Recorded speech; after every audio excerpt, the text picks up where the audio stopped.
Welcome. I'm Doug Morgan, and you're listening to Uncommon Sense, where we hunt for the truth in the topics you're not supposed to talk about, Christianity and politics.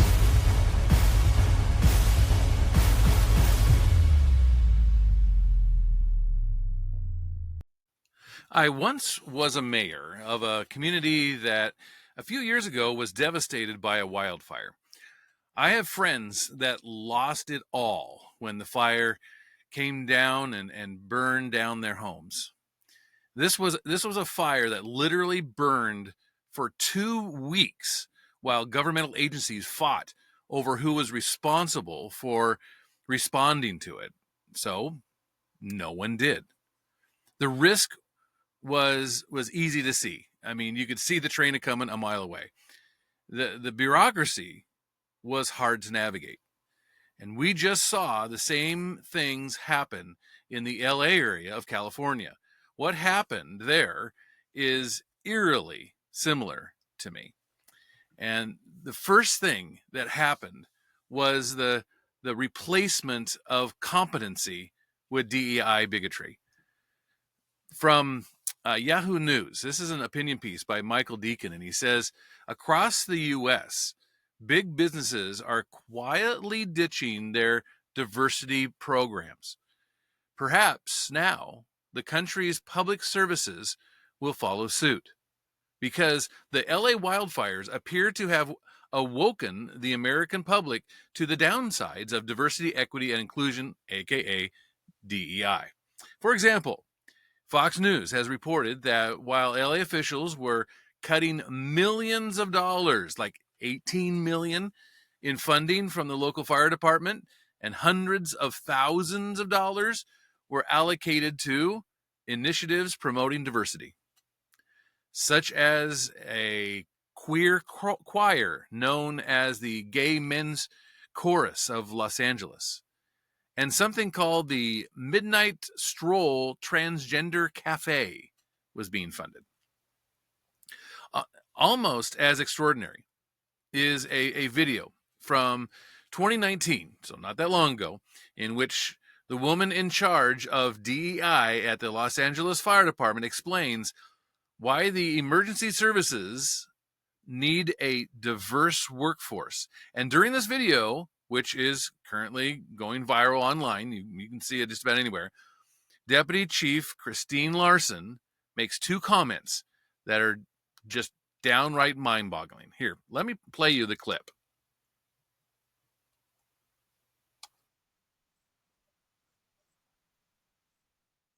You want to see somebody that responds to your house, your emergency, whether it's a medical call or a fire call, that looks like you. It gives that person a little bit more ease, knowing that somebody might understand their situation better. Is she strong enough to do this? Or, you couldn't carry my husband out of a fire, which my response is, he got himself in the wrong place if I have to carry him out of a fire. Okay. First, she just dismisses those who worry that women aren't physically strong enough to be firefighters. People, she sniffs, often say, you couldn't carry my husband out of a fire, to which apparently she retorts, he got himself in the wrong place if I have to carry him out of a fire. What's that supposed to mean? That it's your husband's fault if a female firefighter is incapable of lifting him? What's the poor man to do if he finds himself trapped in a burning building? Embark on the world's fastest ever crash diet until he's, light enough for her to pop him on under her arm like a mulberry, clutch or something like that? Well, even more absurd, though, is Miss Larson's other argument in favor of a workforce diversity, because she claims, and you heard at the very, very beginning of that video, she claims that when a fire engine or ambulance arrives at your home, you want to see someone that looks like you. Really? Really? I don't know about that. And I don't know about LA, but I doubt that anyone is calling 911 and says, Oh, and by the way, I refuse to have my life saved by a white fireman. I insist on being rescued by a fire person of color. So if you don't have any current on staff, I'm happy to wait until you've trained one up. I mean, that would be mad enough. But imagine if the caller were white. When I get to the hospital, I demand to be treated by staff that look like me. So white doctors and nurses only, please. None of these black or Asian ones. Yeah. Yeah. Most people, I suspect, would consider such a demand to be more than a touch racist, right? But for the Alice in Wonderland world of DEI, where logic doesn't get even a second look, this is their reality. And this is coming, okay? This is a video that they produced and put out, okay? This isn't just something that was recorded when they didn't think they were being, heard from anybody. This is a video they produced and put out. This is the one speaking here is a LAFD assistant chief, Christine Larson, who reportedly makes almost $400,000 a year.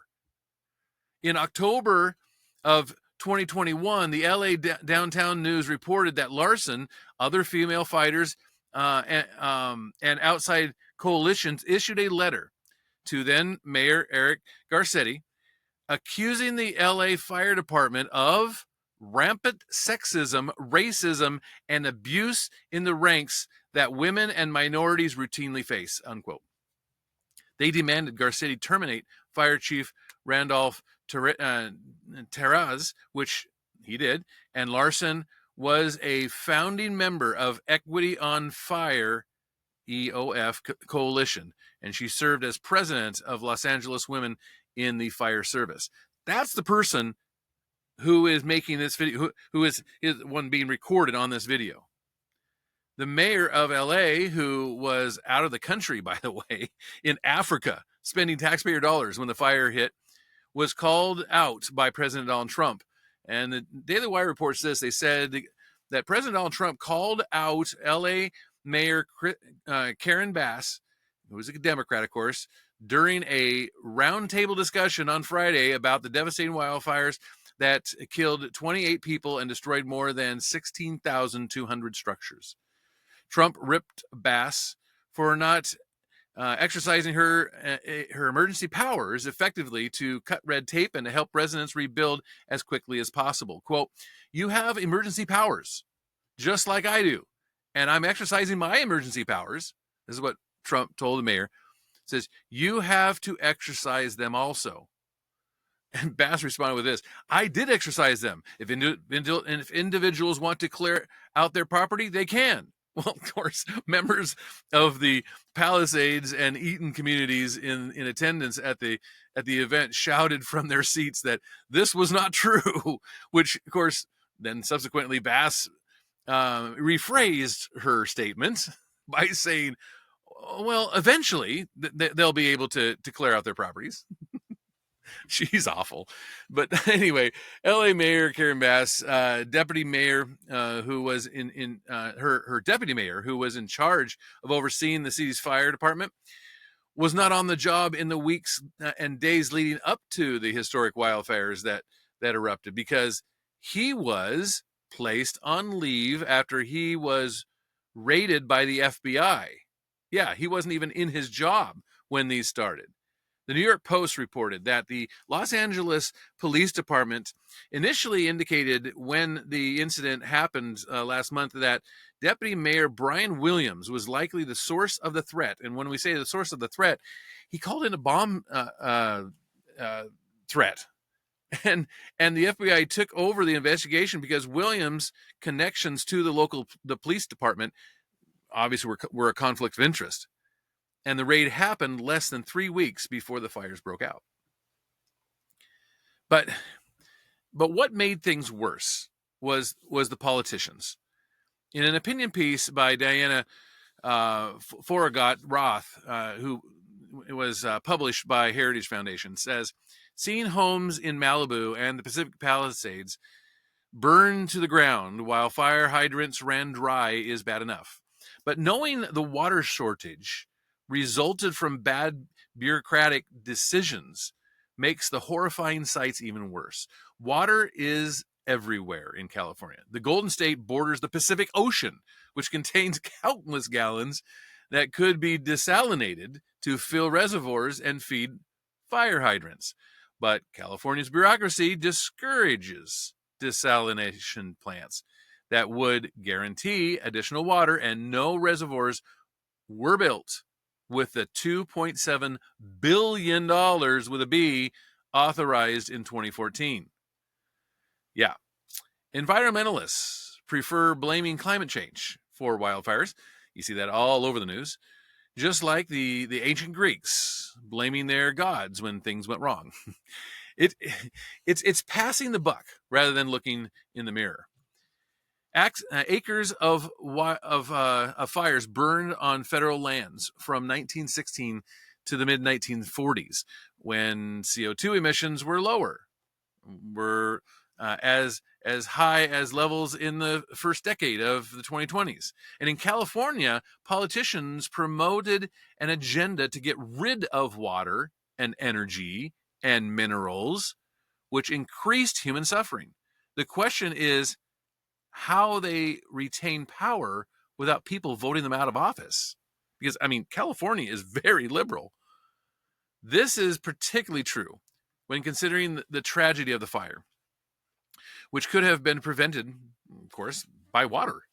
State agencies that must approve desalination projects include the State Water Resources Control Board, the California Coastal Commission, the California State Lands Commission, the California Department of Fish and Wildlife, Monterey Bay National Marine Sanctuary, the National Marine Fisheries Services West Coast Region, and the 6 coastal regional water quality control boards.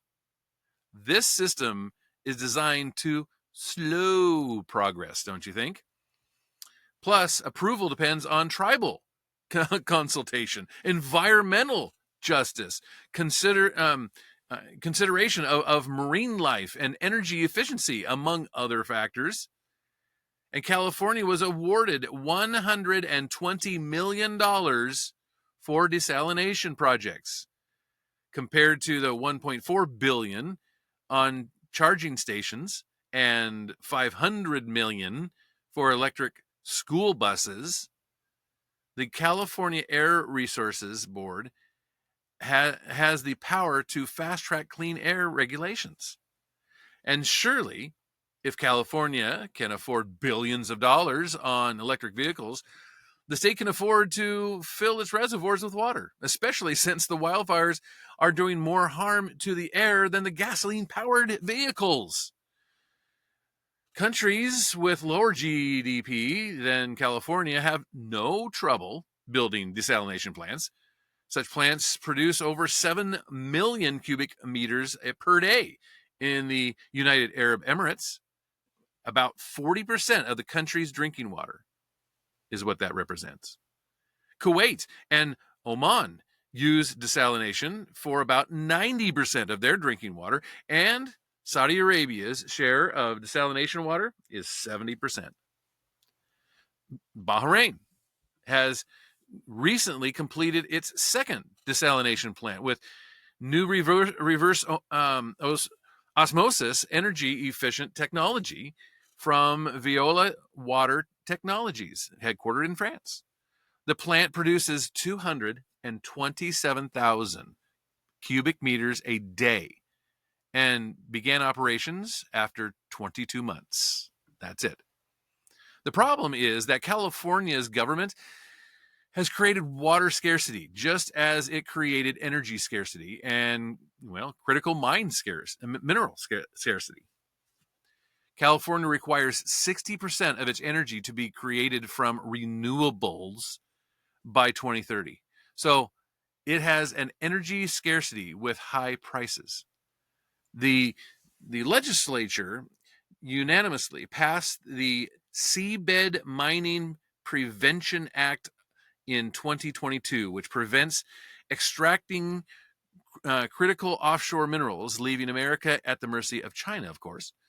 And the environmentalist agenda, which focuses on scarcity rather than abundance, gives power to governments to distribute those limited resources. In times of scarcity, people become dependent on government rather than depending on their own actions. And one of the two houses on his street that survived the 2018 Woolsey fire in Malibu was owned by Robert Kerbeck, author of Malibu Burning, the real story behind the LA most devastating wildfire, who learned in advance how to spray his home with fire retardant and who cut back brush that could feed the flames. As Kerbeck recently wrote, quote, "We need more water to fight fires, more reservoirs to store the water, and more firefighters with the right kinds of equipment to battle these massive wind-driven blazes. California's police are often based on their policies are often based on a myth inside of enigma, to paraphrase Churchill about the Soviet Union. Californians who promoted the agenda of energy, water, and mineral scarcity for the sake of the environment should think again. Nature should not be worshipped at such cost to people." And I would agree with that. I mean, I would. You mean, how can you say that the environmentalist agenda is not to make this stuff scarce? But how about the bureaucracy here? Here's the Daily Economy. They put out an article from John Miltimore, and he writes this. He says, 8 years ago, American film producer Barry Josephson moved into a hilltop home in Pacific Palisades, the affluent Los Angeles neighborhood nestled between the Pacific Ocean and the Santa Monica Mountains. Josephson, whose film credits include Enchanted in 2007 and Aliens in the Attic in 2009. Not sure if I don't think I've seen either one, but anyway, he did love his home. But one issue was a source of chronic unease: the extremely combustible vegetation that choked the nearby public lands. Quote, "We all take a risk living here," Josephson recently told the Wall Street Journal. He said that land should be maintained. Well, the problem was the government was not maintaining the land. So according to Josephson, several residents in the area decided to risk $150 fines, the penalty for, of course, removing brush from state parklands without a license, and remove the highly flammable brush on their own. In the wake of the Los Angeles fires, which, of course, has claimed just thousands of structures and even lives, the debates rage over the cause of the blazes. But while many argue that the wildfires stem from climate change, an abundance of evidence suggests a simpler explanation: bureaucratic dysfunction. More than 4.5 years ago, the New York Times reported that government agencies in the western states were struggling to properly maintain public lands, which was creating a wildfire risk. A big part of the problem was fire aggressive suppression, which was causing dry vegetation to build up in heavily forested areas. But another problem was that government forest service weren't thinning out forested areas fast enough. When these deforestation efforts did happen, they were often poorly targeted. And 5 years later, reporting from the Journal shows a similar pattern. The newspaper, which reviewed public records and interviewed officials, identified a, quote, slow-moving tangle of government agencies that own or regulate the Los Angeles undeveloped land. The inefficiencies of bureaucracy is something so well known that we just take it for granted sometimes. It's been widely discussed in not just economics but pop culture. I mean, think about it. In The Empire Strikes Back, when Han Solo he he realizes that he and his companions are inside a giant alien creature, and he orders Chewie to fire up the Millennium Falcon and get out of here, as he put it. Well, Princess Leia, of course, objects, and correctly pointing out that the Empire goons are still out there looking for them. And this is what he retorts. This is what Han Solo retorts. He says, "There's no time to discuss this as a committee." Yeah, the lesson is simple. When something must get done, the last thing you want to do is to have to take it to a committee, because bureaucracy is to action what kryptonite is to Superman. For generations, economists have highlighted the inherent problems with bureaucracy, but none have done so with more effect than Ludwig von Mises, who wrote an entire tome about it. And when he said that, quote, the bureaucrat is not free to aim at improvement. This is what he wrote. He said, he is bound to obey rules and regulations established by a superior body. He has no right to embark upon innovations if his superiors do not approve of them. His duty and his virtue is to be obedient. You see, bureaucracies tend to struggle for various reasons. A lack of knowledge, bad incentives, irrational economic calculations, over centralization. But the situation in Los Angeles was even more complicated. The lands were not being managed by one unwieldy bureaucracy, but by a whole bunch of them, by many of them. It wasn't just one. In the Palisades, this is what the Journal reports, the city and county of Los Angeles, the State Parks Department, the California Coastal Commission, and the National Park Service all have a say in what happens on land surrounding residential areas. It's hard to imagine a better formula for inaction and dysfunction, which was so bad that the LA Fire Department, according to the Journal, was writing the citations to the State Parks Department for not clearing vegetation from its property. Did you catch that? One public department was writing fines to another public department, yet nothing was happening. Something that even public officials simply couldn't understand. Here's a quote. How can the state of California spend so much time and money on fire mitigation, but you don't do the most basic thing, which is to clear brush on your land that's near your homes? That's Miriam Zar, who's a former president of the Palisades Community Council, and that's what she was asking. What Miss Zar doesn't understand, though, is that a lack of funding wasn't the problem. The system of management was the problem. In economics, there's a concept known as the tragedy of the commons, which explains how property that is not privately owned and is instead collectively managed tends to be poorly maintained, since no single individual has a direct incentive to care for it.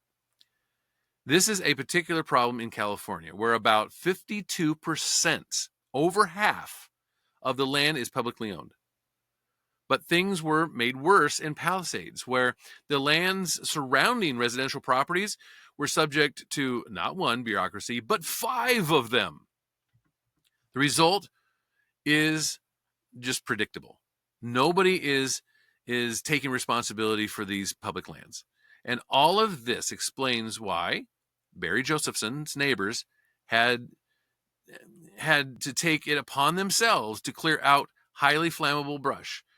By removing the dry, dense vegetation, the Parks Department could not get around to clearing, and Josephson's neighbors risked getting fined, but they may have saved their homes.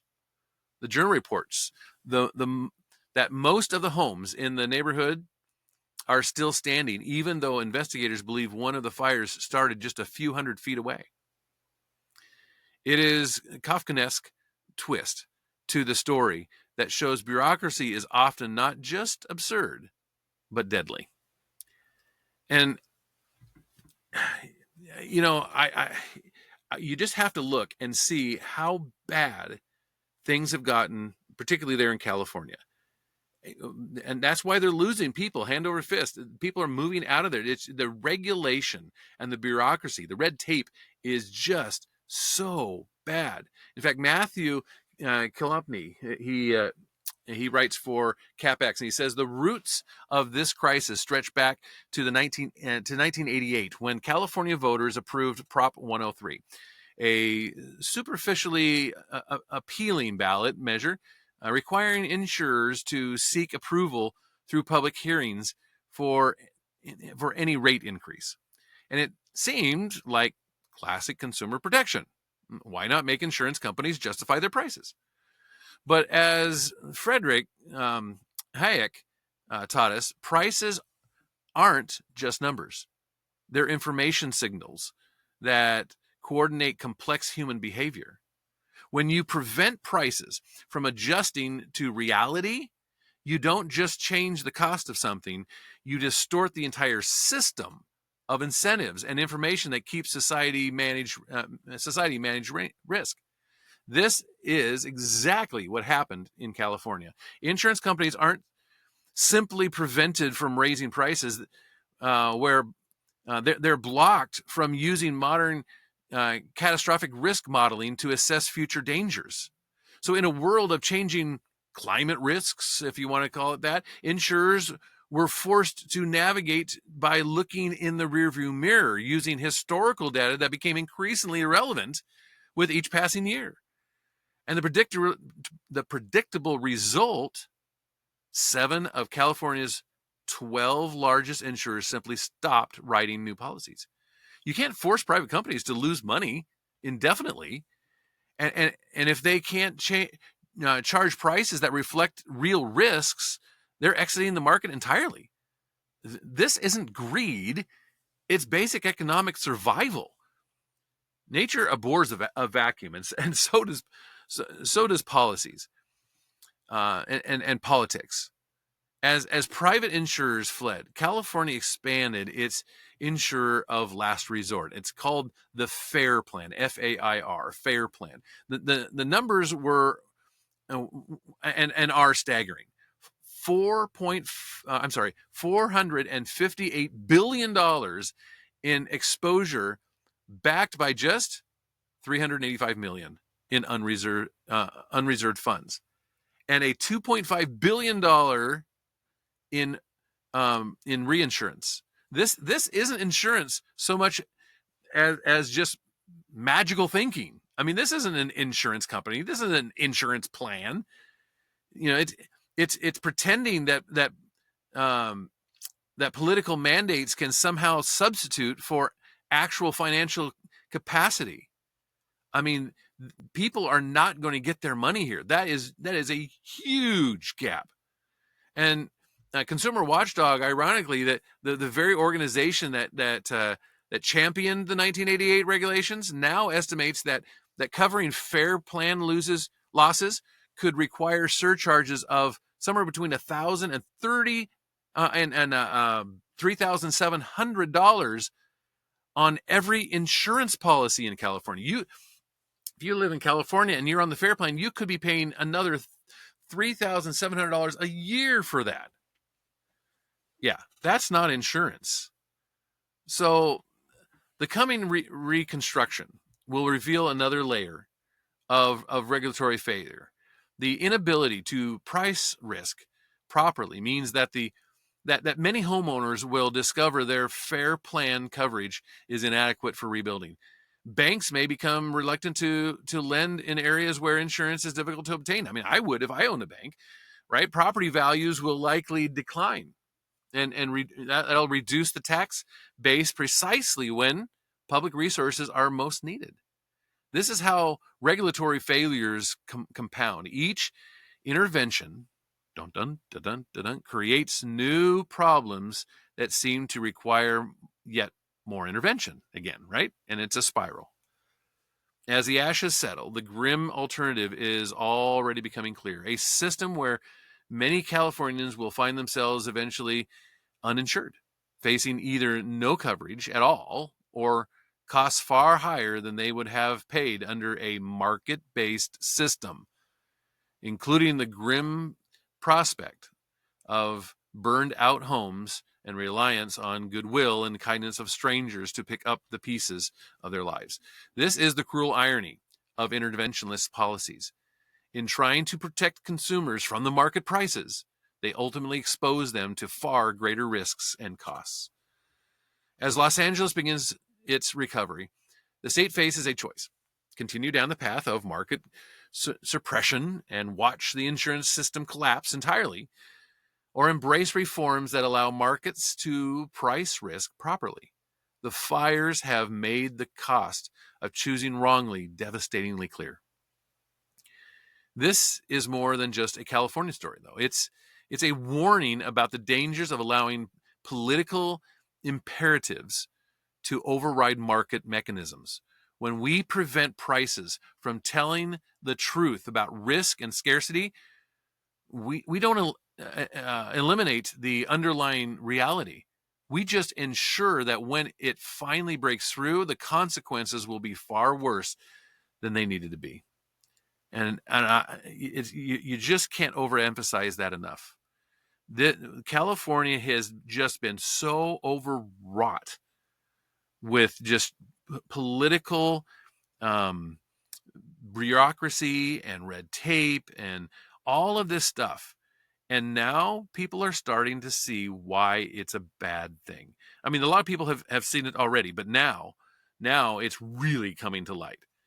And when you don't let the free market work, when you don't, when you have the government step in and try to save everything, it's just a big suck hole, and it will continue to go down the drain if you don't reverse course. I would love to hear from you on it. I waited a little while to do this episode. I didn't, I wanted to see. I didn't want to do it right when everything was happening. I wanted to wait just a little bit and give it some time. But I felt like it was a story that had to be done, and so I would love to hear from you on it. And of course, you can always do that by going to uncommonsensepodcast.com. And again, we're on YouTube. We're getting listeners just like crazy right now. That's awesome. And you can hear us on YouTube as well. If you do catch us on YouTube, please subscribe, hit that like button, and subscribe. And that way you can get notifications and whatnot. But anyway, thank you for listening.